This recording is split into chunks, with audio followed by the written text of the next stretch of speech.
नमस्कार दोस्तों, आज इस वीडियो के अंदर मैं आपको AIB 20 एग्जाम के लिए जो भारतीय न्याय संहिता एज अ सब्जेक्ट आने वाला है, जिसमें से 8 क्वेश्चन आते हैं, तो वो हम रिवाइज करने वाले हैं। जल्दी से जल्दी क्विक रिवीजन हमारी रहेगी, ताकि जब आप 30 नवंबर 2025 को अपना एग्जाम देने के लिए जाओगे तो आपके मन में क्लैरिटी रहेगी कि BNS को लेकर मैं श्योर हूँ।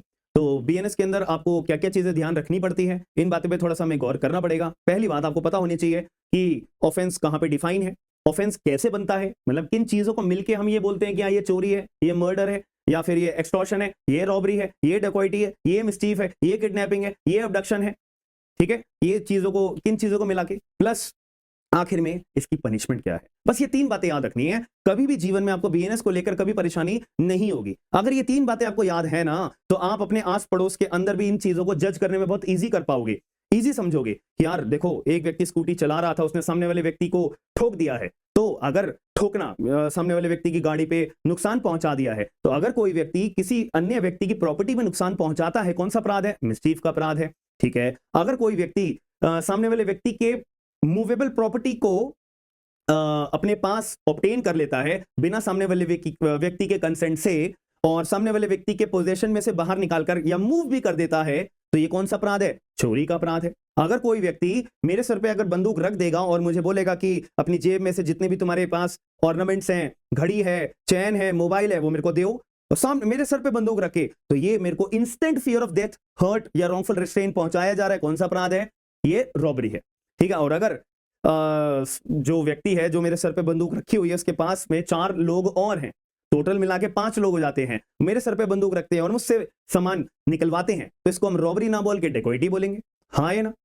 ठीक है, तो ये सारी बातें हम तो जल्दी जल्दी रिवाइज करेंगे। भारतीय न्याय संहिता। बस आपसे एक रिक्वेस्ट है मेरी, तो आपको जो भी, अगर जितने भी व्यूअर्स होंगे, तो मेरी रिक्वेस्ट यही है कि आप लाइक जरूर कर दीजिएगा। साथ में जो जो सवाल मैं आपसे पूछूंगा, आप लोग पूरा श्योरिटी से अपना बेरक पे से ढूंढ कर, ठीक है, ये एज अ प्रैक्टिस मैं बता रहा हूं कि जब आपके सामने एग्जाम में सवाल आएगा, तो आप एग्जाम में कैसे बेरक को ओपन करके अपने सवालों को ढूंढोगे, ठीक है, सेक्शंस को ढूंढोगे, तो वो भी आप प्रैक्टिस समझ लीजिएगा। जो भी सवाल पूछूंगा, आप लोगों को आंसर अपना कमेंट बॉक्स के अंदर जरूर देना है, और लाइक करके शेयर जरूर कर देना। जितने ज्यादा लाइक होंगे, उतना मेरे को थोड़ी अथॉरिटी रहेगी कि किन किन लोगों ने पूरी वीडियो को या पूरी क्लास को अच्छे से देखा है। याद रखना, तो लाइक उसी का आएगा जिसने पूरी क्लास बहुत अच्छे से देखी होगी। याद रखना मेरी बात, ठीक है जी। चलिए अब हम मुद्दे की बात करते हैं।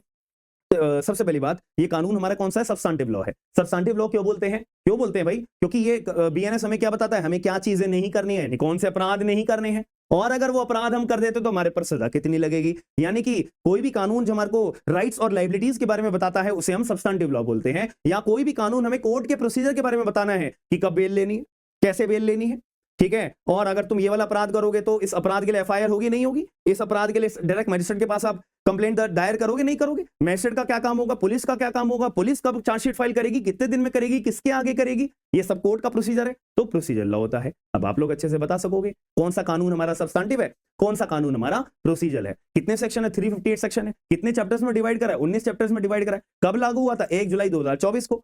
ठीक है, और सर आप एक मोटी मोटी बात बता दो, कौन कौन सी नई धाराएं, नए तरह के अपराध ऐड करे हैं? तो ये मैंने अपनी लाइन से लिख दिए हैं पूरे BNS के अंदर। सबसे पहली बात, एक धारा ऐड करिए, सेक्शन 1 क्लॉज 2। इसमें लिखा हुआ है कि देखो देखो देखो, हमारा जो BNS है वो 1 जुलाई 2024 को तो लागू हो चुका है, लेकिन अगर सरकार का मन करेगा ना, तो कोई सेक्शन को अगर मन करता है कि चलो अभी लागू नहीं कर रहे, बाद में कर देंगे, तो ऐसा भी किया जा सकता है। एग्जाम्पल में कौन सा सेक्शन ऐसा? एक सेक्शन है ना, सेक्शन 106 क्लॉज 2 भारतीय न्याय संहिता का, जहां पे क्या लिखा है कि अगर मैं लापरवाही से व्हीकल चला रहा हूं और मेरे लापरवाही के व्हीकल चलाने से सामने वाले व्यक्ति की डेथ कॉज हो जाती है, और मैं बिना पुलिस को या मैजिस्ट्रेट को इन्फॉर्म करे बगैर भाग जाता हूं, तो मैंने कौन सा अपराध करा? सेक्शन 106 क्लॉज 2 का अपराध करा है, जिसमें सजा कितनी लिखी हुई है? 10 साल एंड फाइन। तो इस बात को लेकर ट्रक ड्राइवर्स के द्वारा बहुत ज्यादा प्रोटेस्ट करा गया, तो सरकार ने ट्रक ड्राइवर्स के प्रोटेस्ट को ध्यान में रखते हुए बोला कि ठीक है ठीक है ठीक है, अभी हम सेक्शन 106 क्लॉज 2 लागू नहीं कर रहे हैं, बाकी पूरा BNS हम लागू पूरे देश में कर रहे हैं 1 जुलाई 2024 को। That's it. ठीक है, सेक्शन 2 क्लॉज 3 चाइल्ड की डेफिनेशन बताई हुई है, पहले नहीं थी, अब डाल दी गई है। चाइल्ड कौन होता है? ऐसा बच्चा जो 18 साल से कम उम्र का, मतलब ऐसा व्यक्ति जो 18 साल से कम उम्र का है, उसको कानून की नजर में कैसे माना जाएगा? तुम बच्चे हो, तुम चाइल्ड हो। That's it. ठीक है, 48 क्या कहता है कि अगर कोई भी अबेटमेंट देश के बाहर रहते हुए आप अबेट करते हो किसी व्यक्ति को, जाओ जाओ जाओ इंडिया में अपराध करो, तो ये कानूनी रूप से अबेटमेंट सेक्शन 48 के अंदर अब अपराध बना दिया गया है। ठीक है, इससे ऊपर वाला सेक्शन देखोगे 47, उसमें तो लिखा हुआ ही है कि अगर आप जो है इंडिया के अंदर रहते हुए किसी व्यक्ति को अबेट करते हो, जाओ देश के बाहर जाके अपराध करो, तो भी अबेटमेंट सेक्शन 47 के अंदर। ठीक है। अब सेक्शन 69 क्या कहता है कि अगर कोई लड़का किसी लड़की को झूठा वादा करता है कि मैं तुमसे शादी करूंगा और उसके बाद लड़का जो है मुकर जाता है, तो ऐसे केस में लड़की जो है रेप के चार्जेस लगाती थी पहले। तो पहले कंफ्यूजन थी, सुप्रीम कोर्ट ने भी बोला हाँ यार कंफ्यूजन वाली बात है, हम रेप बोलेंगे नहीं बोलेंगे।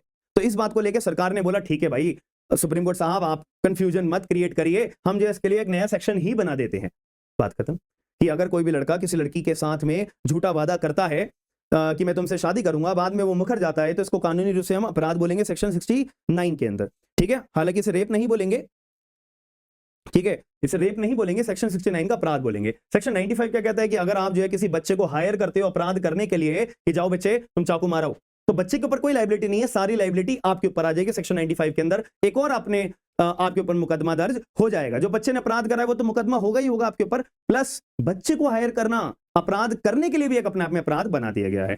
सेक्शन 111 क्या बोला? Organise crime. ऑर्गेनाइज क्राइम का मतलब आप जो है पूरा अच्छे से ऑर्गेनाइज कर रहे हो, पूरा जत्था आप ऑर्गेनाइज कर रहे हो कि कैसे किडनैपिंग करके लोगों को किडनैप कर करके कैसे बाहर भेजना है या एब्डक्शन करना है। तो बहुत सारे अपराध हैं इसके अंदर। ड्रग्स डीलिंग, ठीक है, आप अगर खोलोगे 111 पूरी लिस्ट बताई हुई है। ठीक है, तो organise crime, petty organise crime और टेररिस्ट एक्ट सेक्शन 113 में टेररिस्ट एक्ट, जो मेरे को लगता है एग्जाम में आपसे पूछा जाएगा, याद रखना। इसमें एक जरूरी बात आप याद रखना कि मान लेते हैं सुपरिटेंडेंट ऑफ पुलिस साहब हैं, उनके पास ए नाम का व्यक्ति को गिरफ्तार करके लाया जाता है, उसके ऊपर आरोप ये होता है कि इसने टेररिस्ट एक्टिविटी करी है, बॉम्ब ब्लास्ट करने की प्लानिंग या बॉम्ब ब्लास्ट करा है वगैरह वगैरह, कुछ भी हो सकता है। ठीक है, तो ऐसे केस के अंदर एसपी साहब आपके ऊपर अब जिम्मेदारी एक डाल दी गई है। सेक्शन 113 का लास्ट क्लॉज देखोगे, 7th क्लॉज होगा आई गेस, ठीक है, उसमें लिखा हुआ है क्या कि एसपी साहब के पास अब ड्यूटी है कि वो केस दर्ज या तो बीएनएस के सेक्शन 113 के ऊपर करें या आप यूएपीए के ऊपर करें। याद रखना, ये एग्जाम में लाइन आपसे पूछी जा सकती है, मुझे ऐसा लगता है। ठीक है, अब सेक्शन 152 क्या बोला हुआ है? पहले क्या हुआ करता था, section 124 capital A of IPC sedition नाम का एक अपराध बनाया हुआ था, जिसको बोलते थे राजद्रोह। क्या आपने सरकार के खिलाफ बोला तो आपके पास सेडिशन का चार्ज लगता है। तो फिर यहाँ पे सुप्रीम कोर्ट साहब ने बहुत बार बोला है कि नहीं नहीं, ये यार सरकार के खिलाफ अपने मन की, सरकार की अगर कोई बातें किसी व्यक्ति को पसंद नहीं आ रही है तो वो तो गलत बोलेगा, तो इसके लिए आप सेडिशन थोड़ी ना लगा सकते हो। तो सुप्रीम कोर्ट साहब ने सेक्शन 124 कैपिटल ए को स्ट्रक डाउन कर दिया था और बोल दिया था कि कोई एफआईआर दर्ज नहीं होगी। फिर इसके बाद सरकार ने नया कानून लाई, तो सरकार ने इस अपराध को डिलीट ही कर दिया और एक नया अपराध जोड़ दिया 152 कि भाई देखिए, अगर कोई भी व्यक्ति देश के खिलाफ बोलता है, देश की अखंडता यानी कि सोवर्जिनिटी, इंटीग्रिटी, यूनिटी को ठेस पहुंचाने वाली बात अगर बोली जाती है किसी भी व्यक्ति के द्वारा, तो उसको हम 152 का चार्ज लगाएंगे, यानी कि देशद्रोही वाला चार्ज लगाएंगे। याद रखना। 226 क्या बोला हुआ है कि अगर मैं थोड़ा रब कर देता हूं, 226 के अंदर क्या है आपको पता है? रेमिशन पे सरकार छोड़ती है। रेमिशन का मतलब क्या होता है? मैं आप लोगों से एक वो पूछ रहा हूं, धारा पूछ रहा हूं, आप लोग बताओ सरकार जो है रेमिशन पे कब आपको माफी देती है? कौन से सेक्शन में? बीएनएसएस के। आप अगर रेफरेंस के तौर पे सेक्शन 474 बीएनएसएस पढ़ोगे, वहां पे ये आपको प्रोविजन मिलेगा। ठीक है, सेक्शन 474 ऑफ बीएनएसएस, यहाँ पे लिखा हुआ है कि सरकार जो है आपको माफ कर देगी। ठीक है, जैसे कि फॉर एग्जांपल मेरे को डेथ सेंटेंस मिली है तो मेरी लाइफ इंप्रिजनमेंट में कन्वर्ट कर देगी, मुझे लाइफ इंप्रिजनमेंट मिली है तो मेरी 7 ईयर्स में मेरे को कन्वर्ट कर देगी, मुझे 7 ईयर्स मिली है तो मेरे 3 ईयर्स में कन्वर्ट कर देगी, मुझे 3 ईयर्स मिली है तो मेरी फाइन में कन्वर्ट कर देगी। ठीक है, ये तो समझ में आता है, ये बात यहाँ लिखी है। ठीक है, बट ये 226 में क्या है? याद रखना, यहाँ पे बोला गया है कि अगर आपको रेमिशन पे कोई कंडीशन लगाई जाती है कि तुम बाहर जाके ये नहीं करोगे, वो नहीं करोगे, कंडीशन लगाई जाती है, चलो ठीक, अब अगर कंडीशन का ब्रीच करते हो तो 226 में आपने अपराध कर दिया है, ऐसा बोला गया है। समझ में आ गई बात? ठीक है। 304 क्या बोला है? स्नैचिंग। स्नैचिंग तो सिंपल सी वो थेफ्ट ही होती है, कोई नया अपराध नहीं है ये। स्नैचिंग का मतलब थेफ्ट ही है, बट थेफ्ट अगर आप कर रहे हो जोर जबरदस्ती करके, ठीक है, हालांकि मेरा बैग है, मैं लेके जा रहा हूं, बैग किसी ने छीन लिया, चैन छीन ली किसी ने, तो जबरदस्ती फोर्सफुली सीज कर लिया हो तो वो थेफ्ट ना बोल के उसको स्नैचिंग बोल देंगे। ये बात एक ऐड कर दी है, जहां पे सजा 3 साल की सजा एंड फाइन बोल दी है। लेकिन आप चोरी के अंदर जब आप चोरी का आरोप लगता है तो वहां पे क्या होता है? 3 साल या फाइन या दोनों। यहाँ पे और है, यहाँ पे एंड है, ये फर्क है, बस याद रखना। 358 में तो कुछ भी नहीं, बस यही बोला है कि भाई 1 जुलाई 2024 जब से बीएनएस लागू हुआ है तब से आईपीसी लागू होना बंद हो जाएगा, बस यही बात बोली है। ठीक है, चलिए आगे बात करते हैं। Offences against property. यार प्रॉपर्टी के ऊपर जितने अपराध है वो सारी बातें यहाँ पे लिखी हुई है। जैसे कि सबसे पॉपुलर अपराध चोरी का है, तो चोरी कैसे बनती है अभी सिखाया है मैंने कि अगर कोई व्यक्ति डिसऑनेस्ट इंटेंशन से कोई भी मूवेबल प्रॉपर्टी को जो किसी के पोजेशन में है उसके पोजेशन से बाहर ले आता है या बिना उसकी कंसेंट से मूव भी कर देता है, तो अब चोरी का अपराध मान लिया जाएगा। मेरा सवाल आपसे ये है कि आप लोग, चलो यहाँ पे तो लिखा हुआ है सेक्शन यार, डिसऑनेस्ट इंटेंशन कहाँ डिफाइन है, हालांकि मैं तो ये पूछने वाला था, होता क्या है, चलो वो बता दो। डिसऑनेस्ट इंटेंशन का मतलब क्या होता है? नाजायज सामने वाले व्यक्ति को नुकसान पहुंचाना, नाजायज सामने खुद को फायदा पहुंचाना, उसे क्या बोलते हैं? Dishonest intention. मान लेते हैं आपके जेब में से मैंने मोबाइल निकाल लिया, तो आपको नाजायज नुकसान होगा ना, और मुझे नाजायज फायदा होगा ना। मेरी सोच क्या थी, दिमाग में क्या चल रहा था? डिसऑनेस्ट इंटेंशन आपको पहुंचाना, ठीक है, तो उसको हम चोरी बोल देंगे। सजा अभी बताइए, 3 साल और फाइन और बहुत। अब अगर मैंने एक बार चोरी का अपराध करा, मेरे को जेल हो गई, मैं जेल काट के बाहर आ गया, मैंने दोबारा अपराध करा चोरी का, दोबारा मैं पकड़ा गया, तो उसमें बोल दिया गया कि भाई मिनिमम आपको 1 साल की सजा तो मिलेगी, जो कि 5 साल तक आपकी एक्सटेंड हो सकती है। और ये 2 बातें नई ऐड करी जो पहले नहीं थी, ठीक है। अब इसमें क्या बोला है कि 5,000 रुपए की वैल्यू का अगर कोई भी सामान की मैं चोरी करता हूं, या उससे कम सामान की मैं चोरी करता हूं, प्लस पहली बार करता हूं, तो मेरे ऊपर सजा क्या लगेगी? Community service. कम्युनिटी सर्विस का मतलब क्या होता है? कम्युनिटी की सर्विस करना, यानी कि समाज की सेवा करना। तो कोर्ट जो मुझे बोल सकता है, जाओ 100 लोगों को आप जो है खाना खिलाओ, ठीक है, गरीब लोगों को खाना खिलाओ, या आप सभी लोगों को पानी पिलाओगे, टॉयलेट साफ करोगे, कुछ भी हो सकती है कम्युनिटी सर्विस। इसीलिए कम्युनिटी सर्विस नाम की चीज को डिफाइन करा हुआ ही नहीं है, याद रखना। बीएनएस के अंदर मैं बात कर रहा हूं, हालांकि आप प्रोबेशन ऑफेंडर एक्ट पढ़ोगे, वहां पे भी आपको मिल जाएगा।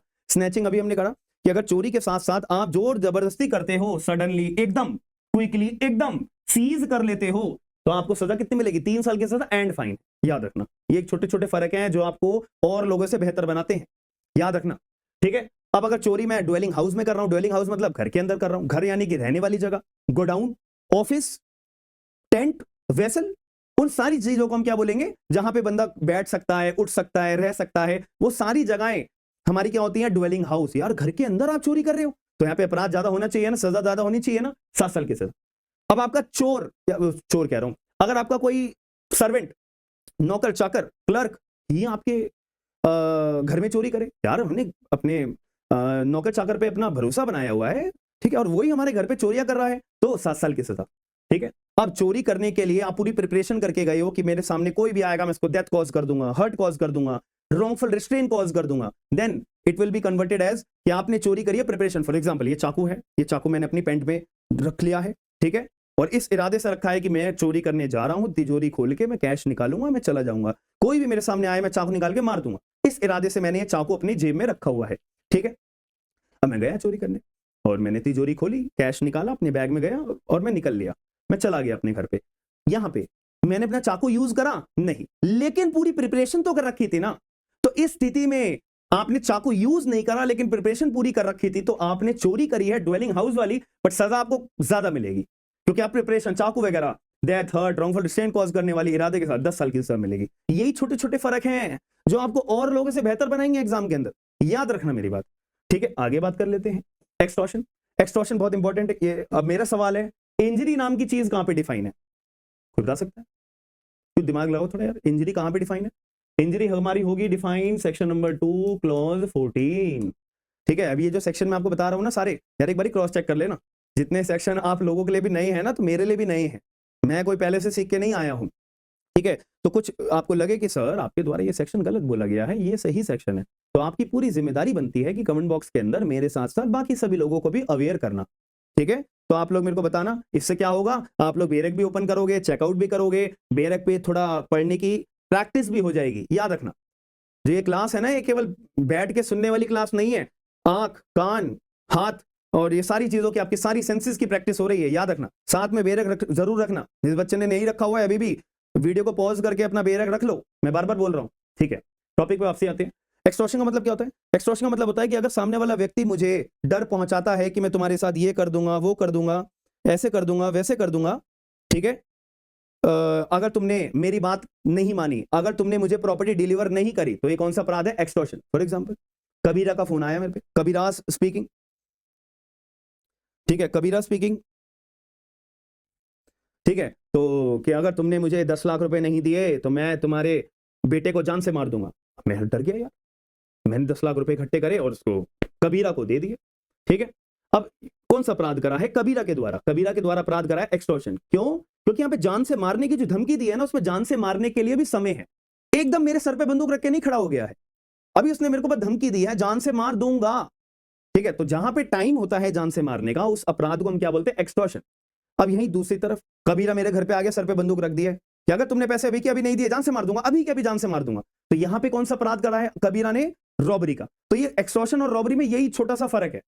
एक्सटॉर्शन में अभी की अभी जान से मार दूंगा, रॉबरी एक्सटॉर्शन में जान से मारने का टाइम होता है, ठीक है, और रॉबरी में जान से मारने का टाइम नहीं होता, इंस्टेंट फियर ऑफ डेथ होता है। इंस्टेंट, इंस्टेंट वर्ड याद रखना, याद रख, हमेशा आपको और लोगों से अपने अंदर कुछ ज्यादा काबिलियत नजर आएगी, याद रखना, इंस्टेंट, ठीक है। रॉबरी में इंस्टेंट होता है, एक्सटॉर्शन में टाइम होता है भी मारने का, ठीक है। सजा की बात कर लेते हैं, ठीक है, सजा, सजा, और हाँ, ठीक है।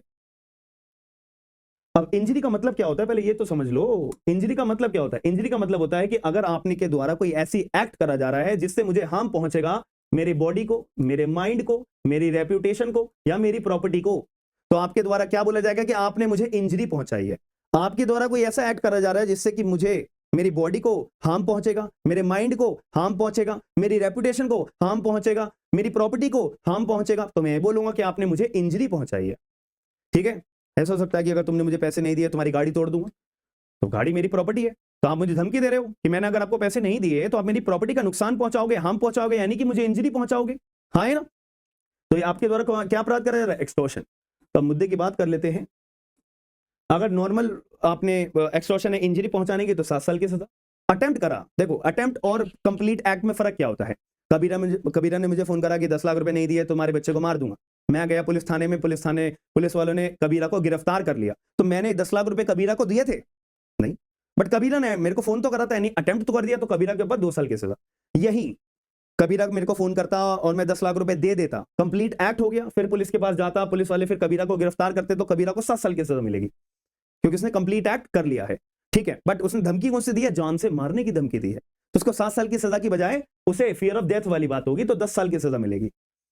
यही मैं, कबीरा मुझे फोन करता कि अगर तुमने मुझे 10 लाख रुपए नहीं दिए तुम्हारे बेटे को जान से मार दूंगा, फिर मैं पुलिस थाने में जाता, पुलिस वाले कबीरा को गिरफ्तार कर लेते, तो उसने मुझे धमकी जान से मारने वाली दी थी, तो 7 साल की सजा अटेम्प्ट।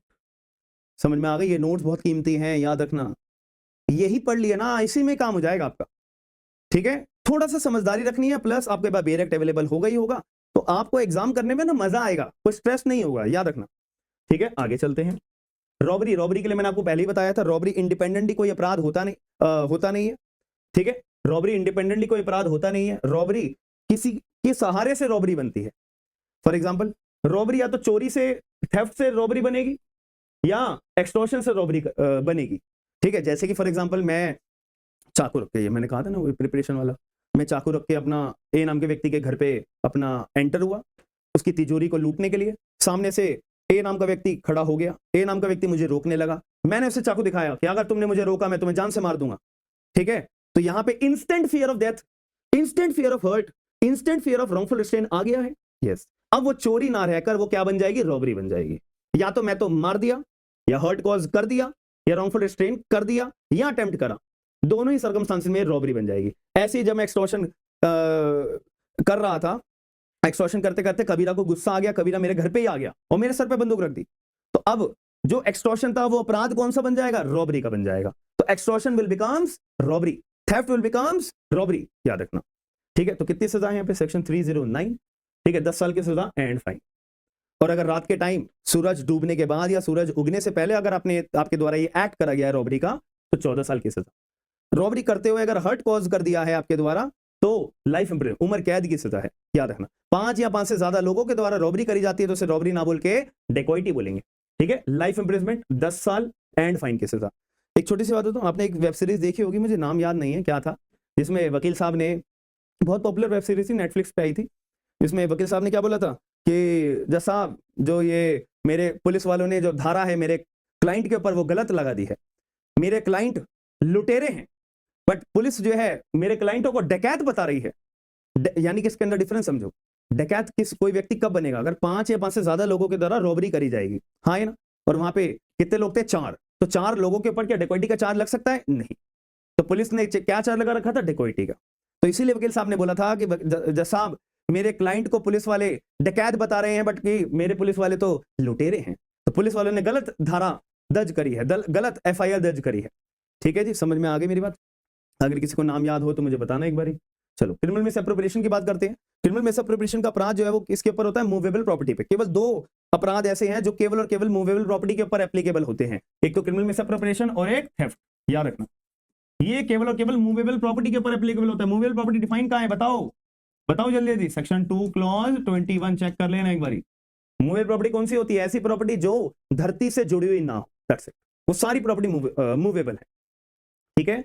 चलिए आगे बात करते हैं क्रिमिनल मिसअप्रोप्रिएशन। अगर कोई भी प्रॉपर्टी पोजीशन लेस होती है और वो प्रॉपर्टी का मैं गलत इस्तेमाल करूं या अपने आप के लिए इस्तेमाल करूं तो वो अपराध क्या माना जाएगा? Criminal misappropriation. फॉर एग्जांपल, मैं रास्ते से जा रहा था, मेरे को सड़क पे पर्स, ठीक है, पर्स पड़ा हुआ मिला, वो मैंने उठाया, मैंने देखा अरे ये तो ए नाम के व्यक्ति का पर्स है। मैंने कहा भड़ में जाए, मैंने पर्स पिक करके अपनी पॉकेट में रख लिया और सारा कैश अपने ओन यूज में कर लिया। तो मैंने कौन सा अपराध करा है? क्रिमिनल मिसअप्रोप्रिएशन का अपराध करा है। अगर कोई भी प्रॉपर्टी मूवेबल पोजेशन लेस है और मैं जान लेता हूं ये प्रॉपर्टी किसकी है और ये बात जानते हुए मैं उस प्रॉपर्टी को अपने ओन यूज में कर लेता हूं, देन मेरे द्वारा कौन सा अपराध करा है? क्रिमिनल मिसअप्रोप्रिएशन का अपराध करा है। याद रखना, सिंपल बात, नो बकवास। तो कितनी सजा है यहाँ पे? 2 साल की सजा है, ठीक है। चलो, अब एक लाश है, मैंने सड़क पे जाते हुए देखा यार ए नाम का व्यक्ति तो मरा हुआ है, इसने गोल्ड चेन पहनी हुई है, अंगूठियां पहनी हुई है, घड़ी पहनी हुई है। तो मैंने क्या करा? चेन निकाल ली, अंगूठियां निकाल ली, घड़ी निकाल ली। तो मैंने अभी आपको कैसे कहा था चोरी के अपराध में कि अगर आप किसी के पोजीशन में से मूवेबल प्रॉपर्टी को विदाउट कंसेंट उनके पोजीशन से आप मूव कर देते हो, आपने चोरी का अपराध करा है। तो यहाँ पे चोरी का अपराध करा होना चाहिए मैंने, आपके दिमाग में यही सवाल आएगा, बट नहीं। कानून क्या कहता है? कानून ये कहता है कि अगर कोई व्यक्ति मर जाता है, अगर कोई व्यक्ति मर जाता है तो वो व्यक्ति के पास जो भी सामान होगा तो वो सामान उसके पोजीशन में है ऐसा नहीं माना जाएगा। समझ में आ गई बात? तो अगर कोई व्यक्ति जो मरा हुआ है और उसके बॉडी में से कोई आप सामान निकालते हो, मूवेबल प्रॉपर्टी निकालते हो, तो ये माना जाता है कि ये पोजीशन लेस सामान है, पोजीशन लेस सामान है। तो इसीलिए यहां पे जो धारा लगती है वो चोरी की ना लगते हुए क्रिमिनल मिसअप्रोप्रिएशन की लगेगी, 3 साल की सजा। और ये सब काम आपका नौकर, आपका सर्वेंट, क्लर्क करे यार, कितनी भद्दी बात है। तो यहाँ पे 7 साल की सजा। क्लियर है मेरी बात? याद रखना। क्रिमिनल ब्रीच ऑफ ट्रस्ट का अपराध कौन सा होता है? क्रिमिनल ब्रीच ऑफ ट्रस्ट में मान लेते ये पेन है, ये मैंने आपको ट्रस्ट करके दिया कि यार ये पेन जो है ना ए नाम के व्यक्ति को आप दिया हो, मेरा दोस्त है और वो मंगा रहा है मुझसे पेन, तो मैंने ये भरोसा करके आपको ये पेन दिया और ए नाम के व्यक्ति को डिलीवर करने के लिए मैंने आपको बोला। आपने क्या करा? ये पेन जो है आप अपने घर ले गए, घर लेने के बाद आपने पेन बेच दिया, ठीक है। तो आपने मेरा भरोसा तोड़ा ना, मेरा ट्रस्ट तोड़ा ना, तो मेरा आपने ट्रस्ट ब्रेक करा ना, तो आपने कौन सा अपराध करा? Criminal breach of trust. समझ में आ गई बात?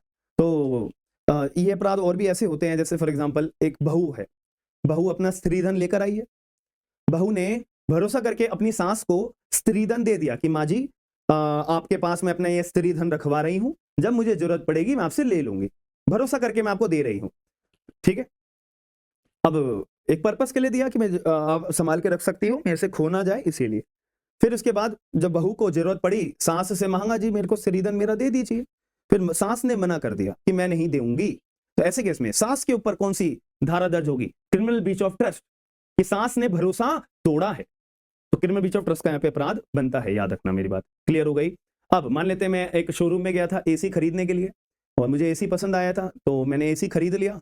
अब ये एसी मैं हाथ में उठा के तो अपने घर पे लेके नहीं जाऊंगा, तो शोरूम वाले ने बोला भैया एक कैरियर वाला है हमारे पास जो छोटा हाथी चलाता है, टाटा एस जिसे बोलते हैं, वो वहां पे रख के आपके घर पे डिलीवर करा देगा, 200-300 रुपए जो भी लेगा आप वो पे कर देना। मैंने कहा ठीक है, ओके। तो मैंने अपना एसी कैरियर वाले को भरोसे पे एड्रेस दिया कि भाई, और एसी दिया कि आप मेरे घर पे डिलीवर करा दीजिएगा, बट वो तो अलग ही था, वो अपने मेरे घर ले जाने के बजाय अपने घर ले गया, तो उसने मेरा भरोसा ब्रेक करा है, बिल्कुल।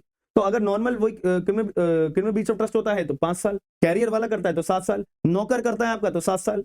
और अगर मैं बैंक में गया हूं, बैंक में, सरकारी बैंक में जो सरकारी ऑफिसर बैठे हुए हैं, कैशियर भी सरकारी ऑफिसर है, तो मैं अपने कैश लेके उसके पास गया, भैया ये मेरे अकाउंट में पैसे डलवा दीजिए।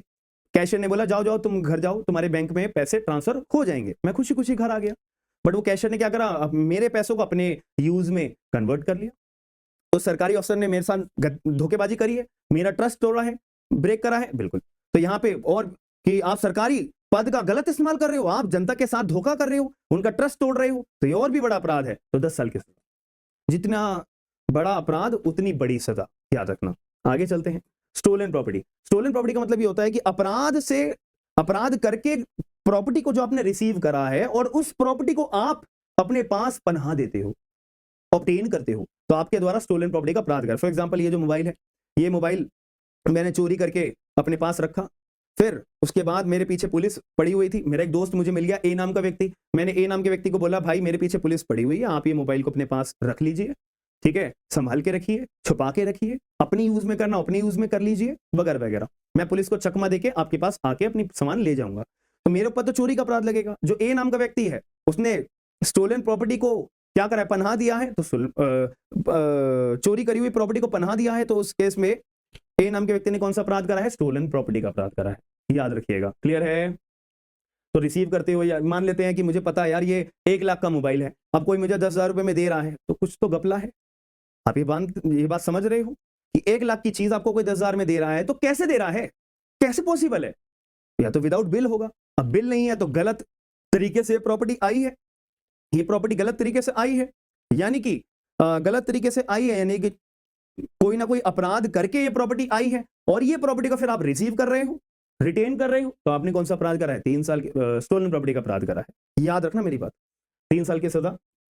डकैती करके आपने कोई प्रॉपर्टी रिसीव करी है, या रोज का काम है आपका, चोर बाजार जैसे लगता है, चोरी छुपे सामान बेचा जाता है, याद रखना। आपको आपके एरिया में लगता है नहीं लगता, एक बार कमेंट बॉक्स के अंदर बताइएगा, ठीक है। तो हैबिचुअल रोज का काम है आपका खरीदना बेचना चोरी के सामानों को, ठीक है, तो आपके पास 10 साल की सजा लगेगी। इतनी बात सब लोगों को समझ में आ गई या नहीं आ गई, मुझे बता दो। चीटिंग, चीटिंग जो है ना 2 तरह से होती है। एक तो चीटिंग ऐसी होगी जो आपके मन को दुख पहुंचाएगी, आपके मन को मैं छल करूंगा, आपके मन को मैं दुख पहुंचाऊंगा, मिस रिप्रेजेंट करूंगा, है कुछ और दिखाऊंगा कुछ और, ठीक है। एक होता है कि मैं आपको छल कर रहा हूं आपके साथ ताकि आप अपनी प्रॉपर्टी मुझे डिलीवर कर दो, प्रॉपर्टी वाला छल होता है। एक प्रॉपर्टी के अलावा वाला छल होता है। तो ये 2 तरह के छल होते हैं, याद रखना। प्रॉपर्टी वाला छल होता है तो चीटिंग ये 420 वाली है, आईपीसी 420 ऑफ आईपीसी, जो आज के टाइम पे बीएनएस के अंदर सेक्शन 318 का क्लॉज नंबर 4 वाली 4 वाला अपराध है। जैसे कि आपने देखा होगा बहुत सारी मूवीज भी बोलते थे, जैसे आप तो 420 ही हो, तुम तो बहुत 420 ही आदमी हो, चाची 420, ऐसे बहुत सारी मूवीज भी बनी थी, ठीक है। तो वो इसलिए बनी थी क्योंकि वो सब लोग क्या कहना चाह रहे थे कि ये ऐसा व्यक्ति है जो लोगों को लोगों के साथ छल करता है, छल यानी कि डिसेप्शन करता है, लोगों को डिसेप्शन करके, धोखा करके, फ्रॉड करके, मिसरिप्रेजेंट करके, छल पहुंचा के, लोगों को बहला के उनसे प्रॉपर्टी उनकी डिलीवर करा के भाग जाता है। तो ये 420 वाला आईपीसी का अपराध है, यानी 318 क्लॉज नंबर 4 वाला बीएनएस के अंदर अपराध है। समझ में आ गई?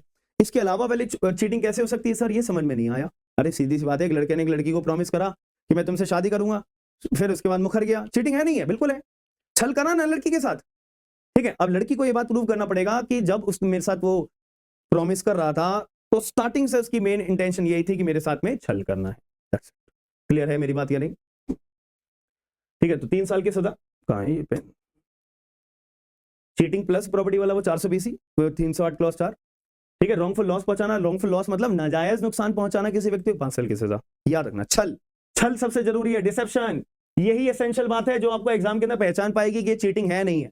This is the main essential, ठीक है। मिसचीफ अभी बताया था कि अगर मैं स्कूटी चला रहा हूं, सामने वाले व्यक्ति की गाड़ी को मैं ठोक देता हूं, तो यानी कि नुकसान पहुंचा दिया मैंने। अगर किसी व्यक्ति की प्रॉपर्टी को मैं नुकसान पहुंचाता हूं तो मैंने कौन सा अपराध करा है? मिसचीफ का अपराध करा है, मिसचीफ, ठीक है। अब मिसचीफ यानी कि मैं आपके घर पे आया, आपकी ग्लास तोड़ दिए, ट्यूबलाइट तोड़ दी, पंखा तोड़ दिया, जानबूझ के, याद रखना जानबूझ के, ठीक है। दीवार तोड़ दी, कुछ भी हो सकता है। या मैं जो है अगर पब्लिक रोड होती है, गलियां हम खुदवा लेते हैं, हाँ है ना, गड्ढा खोद देते लग जाते हैं कि पाइपलाइन खराब हो गई है, तो ऐसे केस में पुलिस वाले आते हैं, ठीक है, पुलिस वाले आते हैं ना। तो किस लिए आते हैं? वो इसलिए आते हैं कि कोई आपके ऊपर अगर मिसचीफ का केस दर्ज करवाएगा तो हम वो केस दर्ज नहीं करेंगे, ठीक है।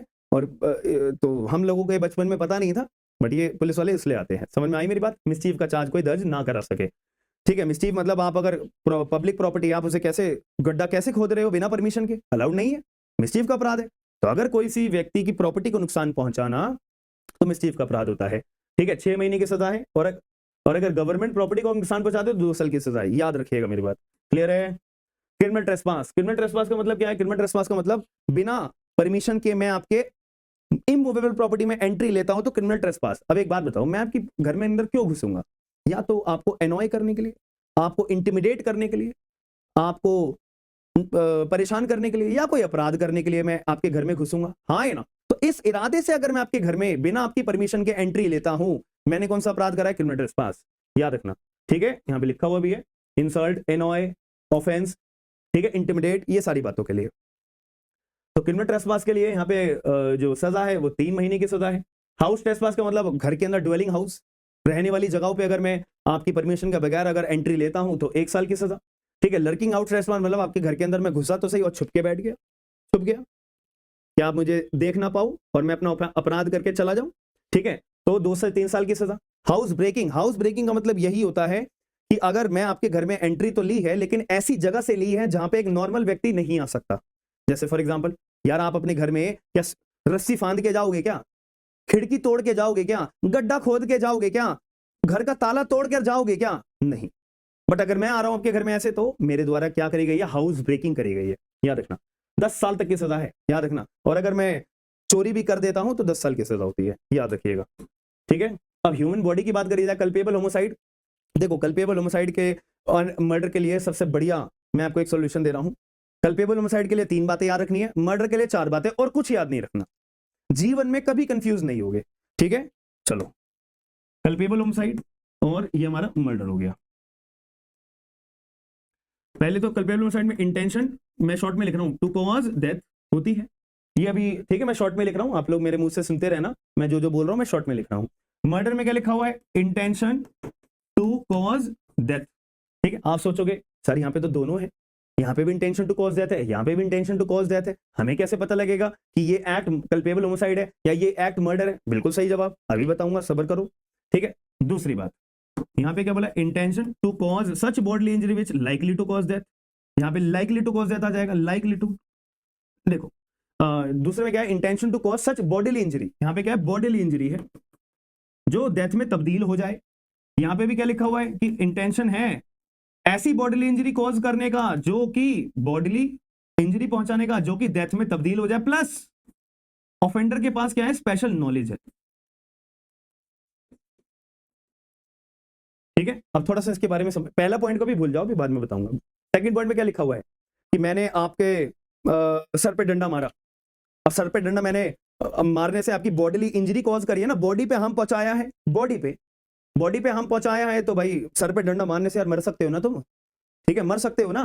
तो या तो मेरा कल्पेबल होमोसाइड में आएगा या मर्डर में आएगा। हालांकि इसको हम क्या बोलेंगे? अगर मेरे सर पे डंडा मारने से आप मर जाते हो तो ये किस में आ सकता है? ये कल्पेबल होमोसाइड में आ सकता है। आप सोचोगे सर मर्डर में क्यों नहीं आएगा?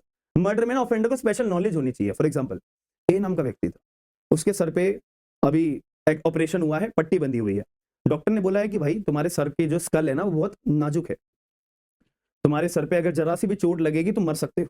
और ये बात मैं जानता हूं, ये बात मैं जानता हूं। मैंने क्या करा? मैंने सर पे उसी जगह डंडा मारा जहां उसके स्कल पे बहुत नाजुक जगह है। ये बात मुझे अंदर की पता थी, डॉक्टर के बारे में डॉक्टर की भी डिटेल्स पता थी, उसके सर पे चोट लगी हुई है ये भी पता थी, ठीक है। और मैंने उसी जगह पे डंडा मारा जिसकी वजह से ए नाम का व्यक्ति मर गया। अब मुझे बताओ क्या कल्पेबल होमोसाइड है या मर्डर है? पढ़ लेते हैं कि अगर इंटेंशन है, इंटेंशन से ऐसी बॉडीली इंजरी कॉज करी जाती है जिससे डेथ कॉज हो जाए, प्लस ऑफेंडर को कोई नॉलेज होती है, तो ये क्या माना जाएगा? मर्डर, ये कल्पेबल होमोसाइड नहीं होगा। अब डिफरेंस समझ में आ गया? अगर आपने प्रोसिक्यूशन ने ऑफेंडर को नॉलेज थी ये बात प्रूव कर दी तो मर्डर, अगर ये ऑफेंडर को नॉलेज प्रूव प्रोसिक्यूशन नहीं कर पाया तो कल्पेबल होमोसाइड। बताओ क्लियर है या नहीं है? हम लोग यही परेशान होकर बैठ जाते हैं कब कल्पेबल है या कब मर्डर है। पॉइंट क्लियर हुआ या नहीं? अब इसके अंदर एक और बात लिखी हुई है कि अगर इंटेंशन है ऐसी बॉडीली इंजरी कॉज करने की जिससे कि डेथ में तब्दील हो जाए, प्लस आपके द्वारा ऐसा एक्ट कर रहा है कि भैया वो सफिशिएंट है, जिसमें डेथ होनी तो लिखी ही थी, इतना घातक तुमने हमला करा था, मान लेते मैंने चाकू लिया सीधा पेट में मार दिया। अब बताओ कल्पेबल होमोसाइड है या मर्डर है? चेक कर लेते। ये वाली तो ऑफेंडर की नॉलेज वाली बात तो यहाँ पे आएगी नहीं। इंटेंशन, आपने इस इंटेंशन से सामने वाले व्यक्ति को ऐसी बॉडीली इंजरी कॉज करी है जिससे सामने वाले व्यक्ति की डेथ हो जाए, प्लस आपका जो एक्ट था वो सफिशिएंट है in ordinary course of nature.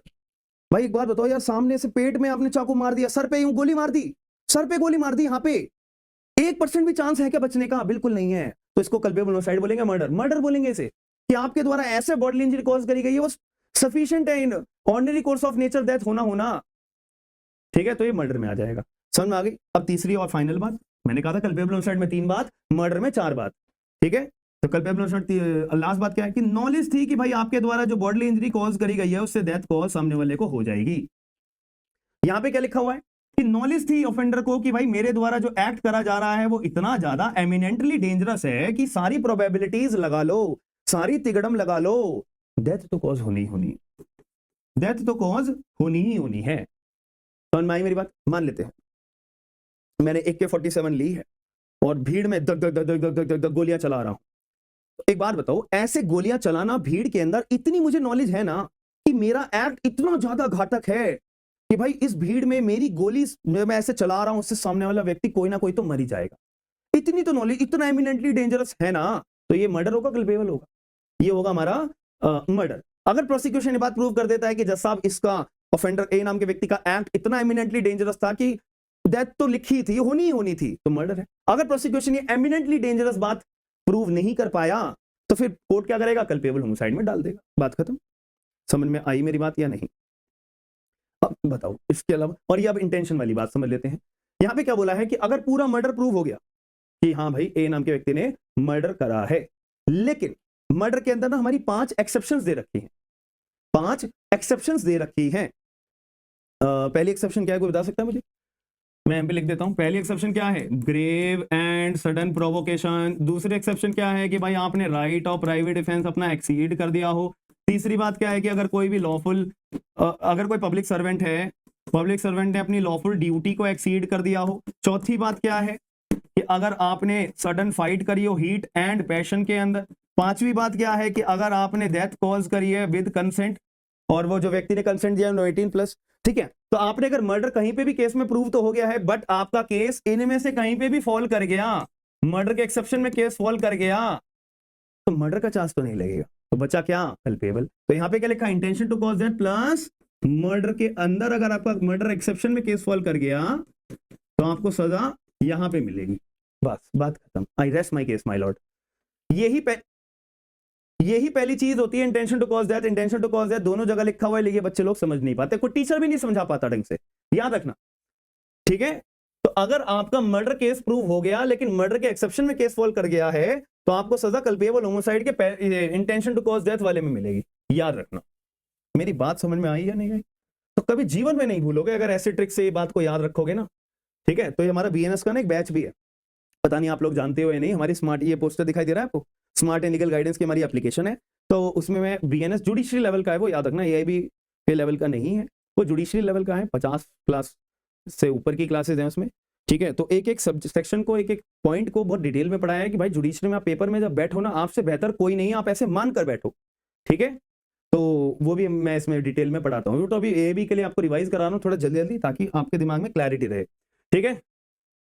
अब थोड़ी सजा की भी बात कर लूं, ऐसे ही मैं आपको बता देता हूं। देखो सजा कहां है, मैं याद करने का ट्रिक बताऊं आपको। कल्पेबल होमिसाइड कहां पे है? 299 IPC में था। BNS में क्या होगा? Section number 100। 300 में मर्डर था, 101 बस एक आगे कर दो, 300 है, एक आगे 101। 301 क्या था? हमारा ट्रांसफर ऑफ मैलिस, सेक्शन 102। 302 क्या था? मर्डर की पनिशमेंट, सेक्शन 103।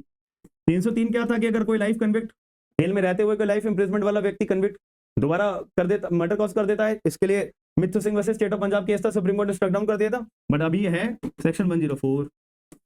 कल्पेबल होमिसाइड की पनिशमेंट सेक्शन नंबर 105। ये ट्रिक है याद करने की ऐसे। अब हमारे को क्या देखनी है? पनिशमेंट, मर्डर की पनिशमेंट देखनी है ना, तो या तो डेथ मिलेगी या लाइफ इंप्रिजमेंट मिलेगी। कल्पेबल होमिसाइड की पनिशमेंट देखनी है हमें, यहाँ पे 3 तरह की पनिशमेंट है भाई। अगर intention to cause death plus case आपका मर्डर के एक्सेप्शन में फॉल हो गया है तो सजा आपको कितनी मिलेगी भाई? ज्यादा वाली मिलेगी, आपको लाइफ इंप्रिजमेंट मिलेगी। अगर इंटेंशन बॉडली इंजरी वाली है, आपने कॉज करी है, तो आपको 5 साल की मिनिमम मिलेगी, जो कि 10 साल तक पहुंच सकती है। नॉलेज वाले केस में अप टू 10 ईयर्स मिलेगी। बस खत्म बात। क्या देखना है? हम जैसे कंफ्यूज होते हैं कि मर्डर है, कल्पेबल होमिसाइड है, लिख लो अपनी कॉपी में। अगर आपको लिए लग रहा है कि यार मेरे लिए सहूलियत वाली चीज है तो लिख लीजिए अपनी कॉपीज में, ठीक है। ये मर्डर कल्पेबल का है, मैंने पूरा बता दिया है, आप लोग एक बार इसे पढ़ लीजिएगा, ठीक है। नेग्लिजेंस से अगर डेथ कॉज करी जाती है, अभी पढ़ाया था, मैं ट्रक ड्राइवर हूं, वो सेक्शन 106 क्लॉज 2, बट क्लॉज 1 तो एप्लीकेबल है ना। अगर मेरे द्वारा कोई भी एक्ट जो नेग्लिजेंटली मैं एक्ट कर रहा था उससे सामने वाले व्यक्ति की डेथ कॉज हो जाती है तो कितनी पनिशमेंट है? 5 साल की सजा। और अगर डॉक्टर, ये नई बात ऐड करिए, ये नई बात ऐड करिए, और अगर डॉक्टर ऑपरेशन करते दौरान जानबूझ के नेग्लिजेंट एक्ट करता है और डेथ कॉज कर देता है 2 साल की सजा डॉक्टर को भी लगेगी। डाउरी डेथ के लिए क्या बोला गया है? डाउरी डेथ में सबसे पहली बात क्या बतानी है, प्रूव करनी है कि ये मैरिड महिला है, महिला की शादी को भी 7 साल पूरे नहीं हुए हैं। तीसरी बात, महिला की शादी से पहले महिला के साथ में दहेज की प्रताड़ना करी गई थी और महिला की एबनॉर्मल तरीके से डेथ हुई है। अगर प्रोसिक्यूशन ने 4 बात प्रूव कर दी है, बस खत्म, 7 साल की सजा और लाइफ। ठीक है, और भारतीय साक्ष्य अधिनियम का सेक्शन 117 भी साथ में पढ़ते हैं, जो कि इंडियन एविडेंस एक्ट में 113 कैपिटल बी। ठीक है, सेक्शन आपसे पुराने वाले के नहीं पूछेंगे, याद रखना, नए वाले के सेक्शन पूछेंगे, उसके लिए बेरेक लेके जाना।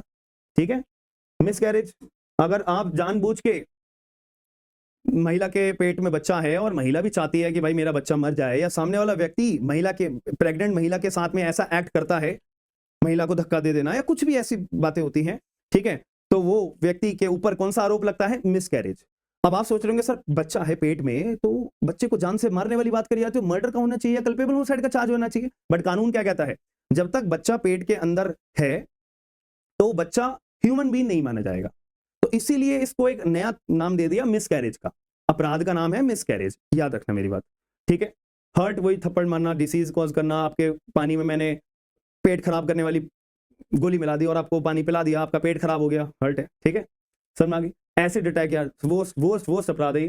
ठीक है, क्या एसिड फेंक देना, 5 साल की सजा।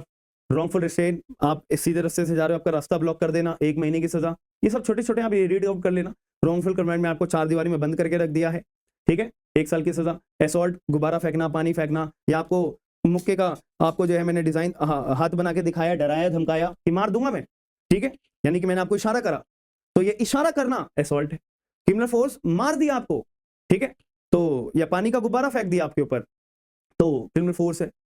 ये outrage the modesty of the women, ये मैंने जानबूझ के ना ये इसलिए लिखे हुए शॉर्ट में, ताकि जब आप रिवाइज कर रहे होंगे आपको क्लियर होगा कि stalking, voyeurism, disrobe, sexual assault, outraging the modesty, clear, एकदम हाथों हाथ याद होना चाहिए, याद रखना मेरी बात। ठीक है जी, बस आप एक बार इसे रीड आउट कर लीजिएगा, ये मैंने बहुत इंपॉर्टेंट ये नया सेक्शन ऐड करा है, इसको एक बार गो थ्रू जरूर कर लेना। ठीक है जी, तो आई होप आपको आज की क्लास रिवीजन के पर्पस से समझ में आई होगी, आपको अच्छा लगा होगा। तो आप लोग एक बार मुझे कमेंट बॉक्स के अंदर जरूर बताइएगा। अब आप लोगों को इसकी पीडीएफ चाहिए होगी तो टेलीग्राम ग्रुप का भी लिंक मैं पिन कर दूंगा, तो टेलीग्राम ग्रुप को क्लिक करके ज्वाइन कर लेना, वहाँ की ये पीडीएफ आपको वहाँ पे मिल जाएगी। ठीक है जी, अगर आपको जैसी क्लास लगी एक बार मुझे चैट बॉक्स के अंदर जरूर बताएगा, और कोई कौन सा नया सब्जेक्ट आप देखना चाहते हो एक बार मुझे कमेंट बॉक्स के अंदर सब्जेक्ट का नाम जरूर बता दीजिएगा। मैं उसके लिए भी आपके लिए बीएनएस तो हमने कवर अप कर लिया है, एआईबी के रिवीजन के लिए मैं वो सब्जेक्ट भी आपके लिए एक गो थ्रू के पर्पस से लेकर आ जाऊंगा और पीडीएफ भी प्रोवाइड करा दूंगा नोट्स के साथ में, याद रखना। और ये हमारी एप्लीकेशन है स्मार्ट एंड लीगल गाइडेंस, आपको एंड्रॉइड यूजर्स के लिए भी और आईफोन यूजर्स के लिए भी और लैपटॉप यूजर्स के लिए भी जो लिंक्स हैं वो डिस्क्रिप्शन बॉक्स के अंदर मिल जाएंगे, आप लोग एक बार चेकआउट जरूर करिएगा। कोई भी डाउट आएगा तो आप एप्लीकेशन में बैचेस के रिगार्डिंग एप्लीकेशन पे मैसेज करके अपने डाउट्स को क्लैरिफाई कर सकते हो। बाकी मिलते हैं नेक्स्ट सेशन के अंदर, और वीडियो को लाइक करे बिना मत जाना और शेयर करके लोगों को अवेयर जरूर करेगा। मिलते हैं नेक्स्ट वीडियो के अंदर, थैंक यू, धन्यवाद।